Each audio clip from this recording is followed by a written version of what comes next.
బాలీవుడ్ నటి శిల్పా శెట్టి ఆమె భర్త వ్యాపారవేత్త రాజ్ కుంద్రా దంపతులకు మరో షాక్ తగిలింది.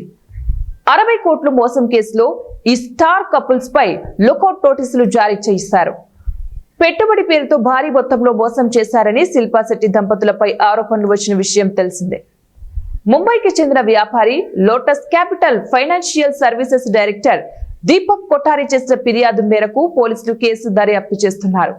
2015 నుంచి 2023 మధ్య కాలంలో వ్యాపార విస్తరణ పేరుతో శిల్పా దంపతులు తమ వద్ద 60.4 కోట్లు తీసుకున్నారని, కానీ ఆ డబ్బును తమ వ్యక్తిగత అవసరాలకు ఉపయోగించారని దీపక్ కొఠారి ఈ ఏడాది ఆగస్టులో పోలీసులకు ఫిర్యాదు చేసిన విషయం తెలిసిందే. రాజేష్ ఆర్య అనే వ్యక్తి అతని ద్వారా తాను శిల్పా రాజ్ దంపతులను కలిసినట్లు ఫిర్యాదులో పేర్కొన్నాడు. ఆ సమయంలో వారు best deal TV private limited అనే హోమ్ షాపింగ్ కంపెనీలో డైరెక్టర్ గా ఉన్నట్టు తెలిపారు.